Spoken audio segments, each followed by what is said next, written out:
हम कर रहे हैं unit number 1 matrices and determinants, और आज हमने multiplication of a matrix bye a real number इस टॉपिक को डिस्कस करना है। और इस टॉपिक को डिस्कस करने से पहले मैं आपको ये बता दूं कि इस यूनिट से रिलेटेड एक्सरसाइज 1.1 और 1.2 और जो बेसिक इंट्रोडक्शन था इस यूनिट का वो मैं प्रीवियस वीडियोस में डिस्कस कर चुकी हूँ। अगर आप लोगों ने वो वीडियोस नहीं देखी तो इसकी डिस्क्रिप्शन में मिल जाएंगी, या आप चैनल भी विजिट कर सकते हैं, ठीक है। और आपको वो सारी वीडियोस मिल जाएंगी जो इस यूनिट से रिलेटेड है। आज हमने ये वाला टॉपिक करना है, और इस टॉपिक को करने से पहले आपको ये पता होना चाहिए कि सेट ऑफ रियल नंबर है क्या, उसमें कौन कौन सी एंट्रीज आती हैं।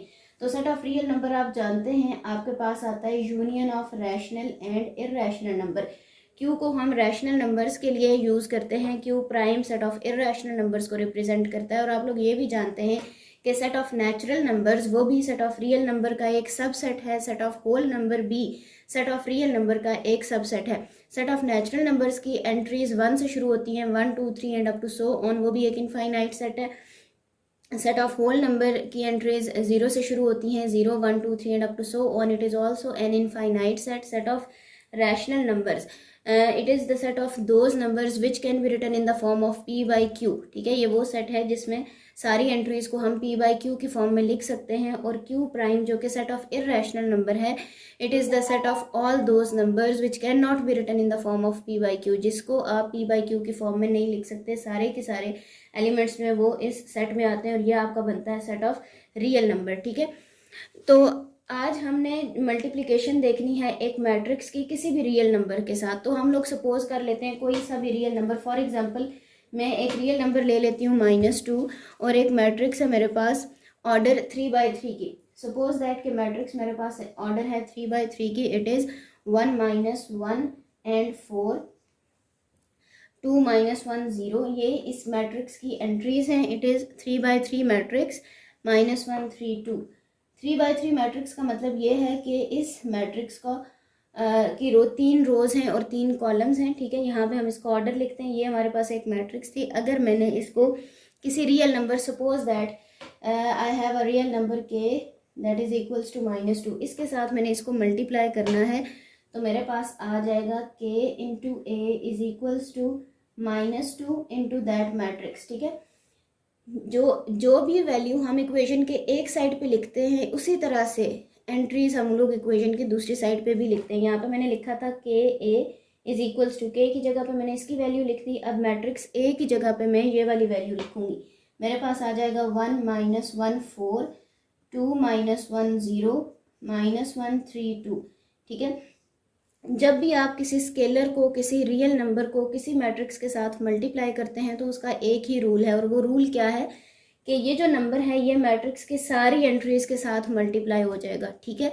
अगर इसके साथ माइनस का साइन है तो वो साइन भी उन एंट्रीज के साथ मल्टीप्लाई हो जाएगा, अगर प्लस का साइन है तो वो उसके साथ फिर भी मल्टीप्लाई हो जाएगा, ठीक है। बात आपको समझ आ रही है। जो नंबर है वो भी सारी एंट्रीज के साथ मल्टीप्लाई होगा, साथ वाला साइन भी मल्टीप्लाई होगा। तो चलिए देखते हैं कि ये प्रोसीजर किस तरह से होगा।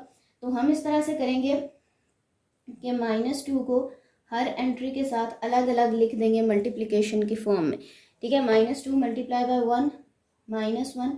अगर आप ब्रैकेट में लिखते हैं तो आप लोगों के लिए थोड़ी और आसानी हो जाएगी, ठीक है। यहाँ पे आप लिख लें -2 मल्टीप्लाई बाय 4, ठीक है। ये मेरे पास फर्स्ट रो की एंट्रीज आ गई हैं। इसी तरह से -2, अगर ब्रैकेट में लिख रहे हैं तो ब्रैकेट में लिख लें, ब्रैकेट में नहीं लिखना चाह रहे तो तब भी।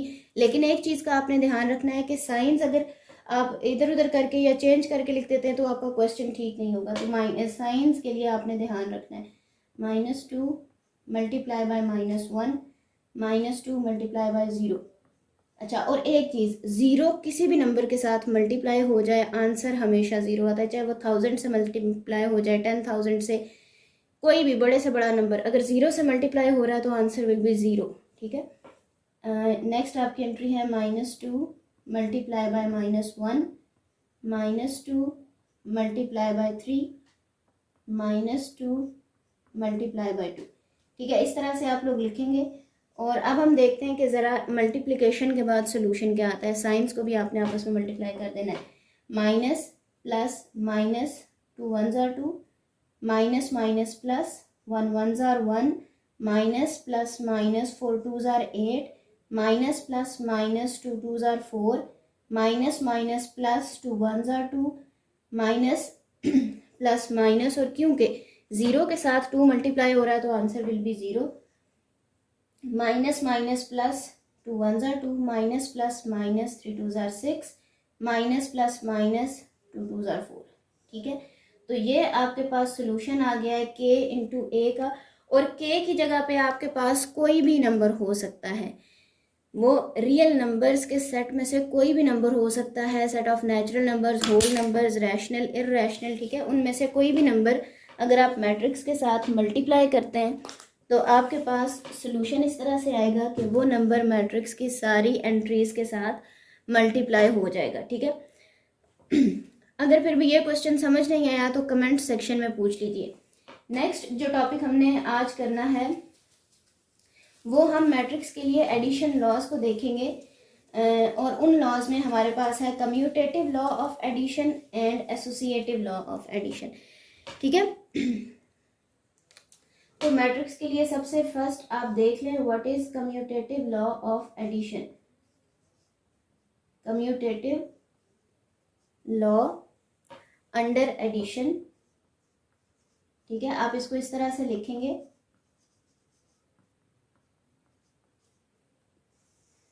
तो कम्यूटेटिव लॉ आपका कुछ इस तरह से है, a plus B is equals to B plus A.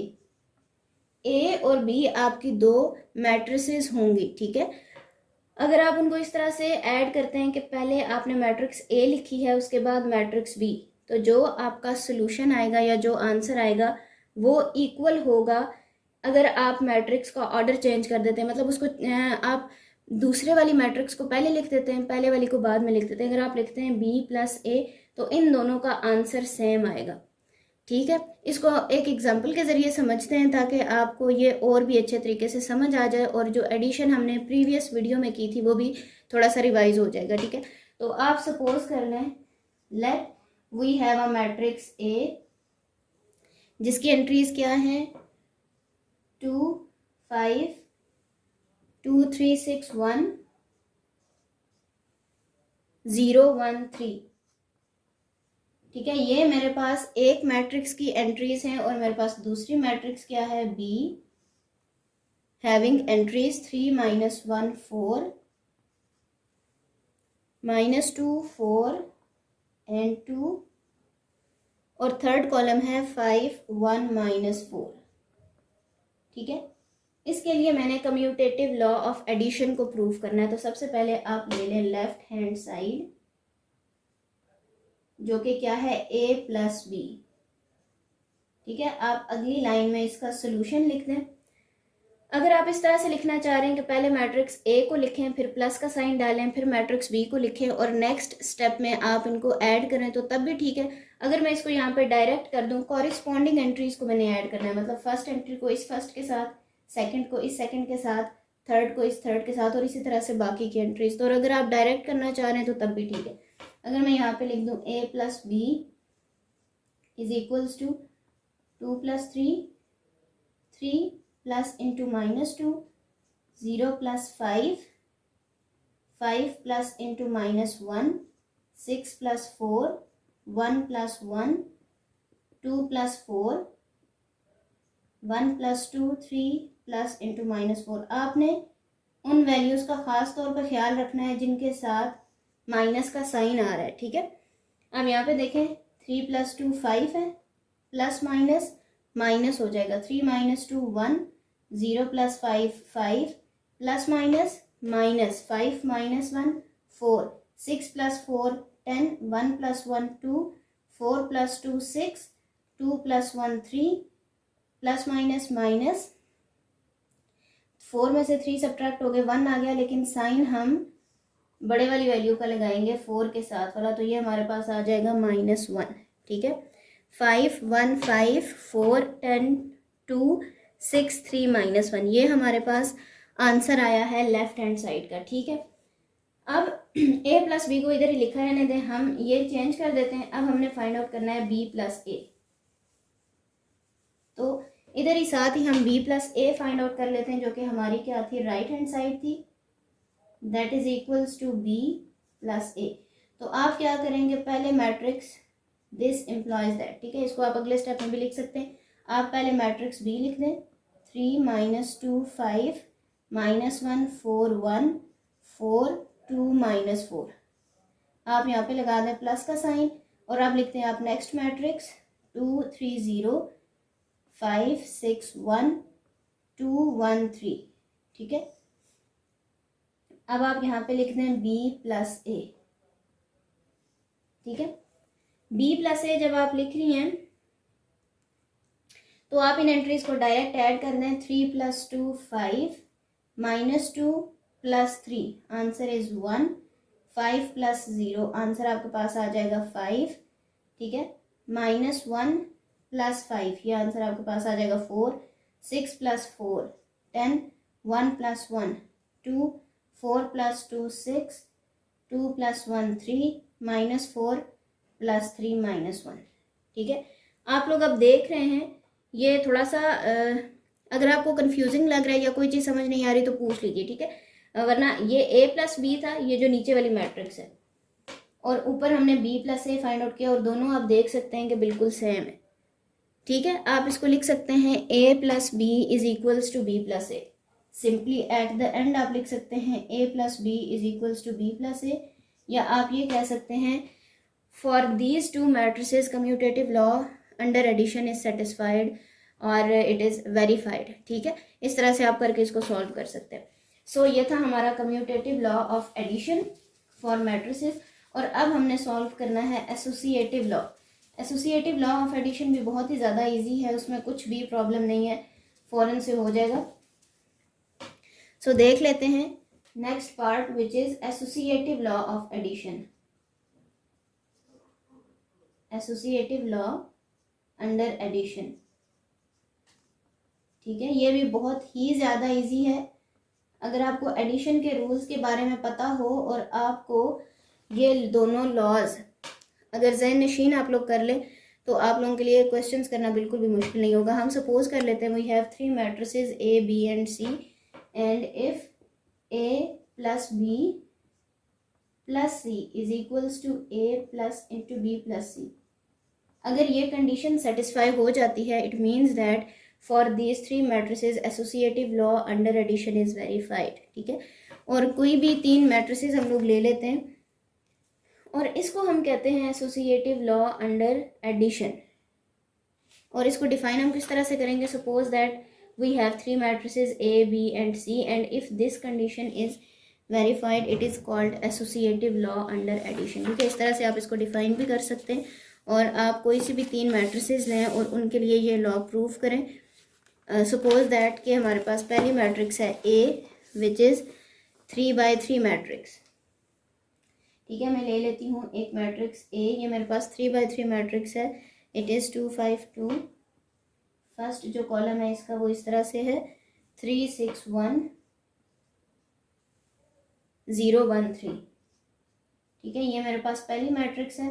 Next matrix is B 3 - 1 4 3 - 1 4 -2 4 2 और थर्ड कॉलम है 5 1 -4। ठीक है, और एक C मैट्रिक्स है। क्योंकि एसोसिएटिव लॉ के लिए हमें 3 मैट्रिसेस चाहिए 1 - 2 1 2 0 2 3 4 0। अब हम ले लेते हैं लेफ्ट हैंड साइड जो कि थी A + B + C। तो सबसे पहले हम ब्रैकेट के अंदर जो 2 मैट्रिसेस लिखी हुई हैं हम उन्हें ऐड कर लेते हैं। ठीक है, या आप इन तीनों को इकट्ठा भी लिख सकते हैं। ठीक है, आप यहाँ पे लिखें A + B + C और इस साइड पे जिस तरह से मैट्रिसेस दी हुई है हम उन्हें बिल्कुल इसी तरीके से सॉल्व करेंगे। तो आप यहाँ पे पहली मैट्रिक्स लिख दें 2 5 2 3 6 1 0 1 3। ठीक है, A + B मैट्रिक्स लिखें 3 - 1 4 -2 4 2 5 1 -4। ठीक है, और ये ब्रैकेट क्लोज कर दें। उसके बाद प्लस लिखें और लास्ट वाली मैट्रिक्स 1 - 2 1 2 0 2 3 4 0। ठीक है, ये हमारे पास 3 मैट्रिसेस है और हम इन्हें बिल्कुल इसी तरह से ऐड कर देंगे। अब यहाँ पे आप डायरेक्ट ऐड कर सकते हैं कॉरिस्पॉन्डिंग एंट्रीज को। 3 + 2 5 आ जाएगा, 3 - 2 1, 0 + 5 5, 5 - 1 4, 6 + 4 10, 1 + 1 2, 4 + 2 6, 1 + 2 3, 3 - 4 ये -1 आ जाएगा। ठीक है, अब आपने नेक्स्ट जो सी मैट्रिक्स है उसको भी साथ लिख देना है। 1 - 2 1, 2 0 2, 3 4 0। अच्छा, एसोसिएटिव लॉ करने के लिए जो चीज़ आपने ध्यान में रखनी है कि आपने पहले एक साइड को सॉल्व करना है, फिर इक्वेशन की दूसरी साइड को सॉल्व करना है और एट द एंड आपने दोनों को इक्वल लिख देना है। और यहाँ पे जिस तरह से ब्रैकेट्स लगी हुई है आपने बिल्कुल उसी तरीके से ब्रैकेट्स लगा के इसको सॉल्व करना है। ठीक है, अब आप इन दोनों मैट्रिसेस को ऐड कर लीजिए। जैसे कि हमारे पास कॉरिस्पॉन्डिंग एंट्रीज को हम ऐड करते थे, ये आ जाएगा 5 + 1 6, 1 + 2 3, 5 + 3 8, 4 - 2 2, 10 + 0 10, 4 + 2 6, 6 + 1 7, 3 + 2 5, -1 + 0 आंसर इज -1। तो ये हमारी इक्वेशन की लेफ्ट हैंड साइड जो है ये सॉल्व हो गई है और इसका आंसर 6 3 8 2 10 6 7 5 एंड -1 ये आ गया। अब हमने इक्वेशन की दूसरी साइड को सॉल्व करना है जो कि हमारी राइट हैंड साइड है। बिल्कुल इसी तरीके से वो भी सॉल्व हो जाएगी। ठीक है, तो उसको भी ज़रा आप देख लीजिए और एट द एंड आप इन आंसर्स को मैच कर लीजिएगा और आंसर्स आपके सेम होने चाहिए। ठीक है, सो आप यहाँ पे लिखें राइट हैंड साइड। अब राइट हैंड साइड में आप देखेंगे पहले ए मैट्रिक्स है प्लस और फिर ब्रैकेट के अंदर है बी + सी। ठीक है, आपने बिल्कुल इसी तरह से इन मैट्रिसेस को लिखना है, ए प्लस इंटू बी + सी। तो आप पहले ए मैट्रिक्स को लिख लें, 2 5 2, 3 6 1, 0 1 एंड 3। ठीक है, ये आपकी ए मैट्रिक्स है। उसके बाद ब्रैकेट लगाएं, बी मैट्रिक्स लिखें, 3 - 1 4, -2 4 2, 5 1 -4। ठीक है, और उसके बाद सी मैट्रिक्स जिसको हमने ऐड करना है, 1 - 2 1, 2 0 2, 3 4 0। ठीक है, ये हमारे पास मैट्रिसेस आ गई हैं। अब आप इनको ऐड कर लें, इसकी एंट्रीज को इसी तरह से लिखते जाएं। 3 + 1 4, -2 + 2 0, 5 + 3 8, -1 - 2 -3, 4 + 0 4, 1 + 4 5, 4 + 1 5, 2 + 2 4, -4 + 0 -4। अब आप इन दोनों को ऐड कर ले तो सोल्यूशन आपका सेम आना चाहिए। 4 5 6, 3 8, 2 10 6 7 5 एंड -1। ठीक है, यही हमारे पास लेफ्ट हैंड साइड का आंसर आया था और बिल्कुल यही आंसर हमारे पास राइट हैंड साइड का आया है। It means that associative law of addition is verified and a + b + c is equals to a + b + c। ठीक है, आई होप सो कि आपको आज की वीडियो पसंद आई होगी। अगर कोई प्रॉब्लम है तो कमेंट सेक्शन में पूछ लीजिएगा और अगर आप इस चैनल पर नए हैं तो चैनल को सब्सक्राइब कर लीजिए मोर इन्फॉर्मेटिव वीडियोज़ के लिए। और कमेंट सेक्शन में अपनी राय का इज़हार ज़रूर कीजिए, ये मेरे लिए बहुत ही बेनिफिशियल रहेगा। तो मिलते हैं नेक्स्ट वीडियो में। अल्लाह हाफिज़।